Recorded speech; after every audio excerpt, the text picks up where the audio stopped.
Number 9 is label collision. Words or spells. So I love labels. I love words. I'm a published author. I've written, I don't even know how many books, like 5 or 6. I love words. So words are so incredibly powerful. The words that we cast about ourselves, the words that we cast about other people, and the words that we use to frame our relationship are power, just straight up. It's power in our mind, and I believe there's also esoteric power too. But even if we want to be just purely reductionist, purely materialistic, it literally creates neural networks inside of our brains that formulates a pattern of how we interact and interrelate with our partners and ourselves. So this is incredibly important to choose your spells, words, very wisely. And so labels are super helpful. They're super important. Now, we don't want to be bound by them too extensively, but we definitely want to use them as a wonderful way to increase our level of connection and clarity of how we are and are not going to interrelate with each other. So labels are not semantics. Labels, they can encode obligation and they can encode trust, safety, and accountability. A lot of times people will say, oh, I don't want to have any labels. Okay. I mean, like, do you have a name? Like, do you label yourself? What does that mean to you? You don't want to have any labels. You want to have a shared connection, but you don't want to then have the container for consistency, or you don't want to have accountability. What does that actually mean?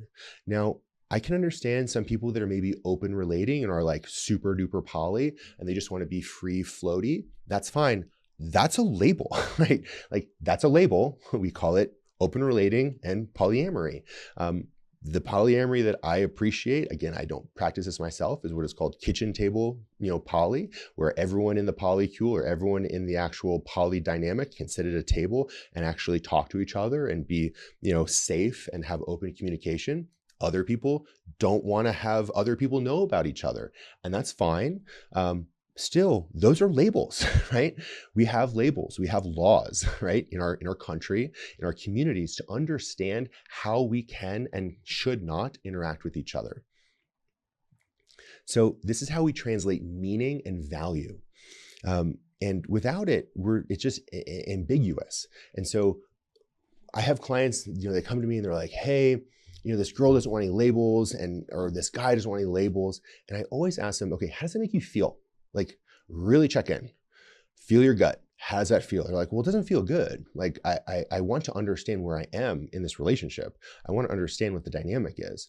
Okay, well, that's good to want to have clarity. We use language to clarify our interactions. And so you can and should really get in touch with how you feel in this dynamic through the skillful use of spells or words. In my opinion, if you can't name it cleanly, you then can't experience it cleanly, and you can't build it cleanly. And so labels, I think, are actually really important, and we can hold them very loosely, and we don't need to be bound by them, but it is important to be held accountable to our actions and how we choose to show up.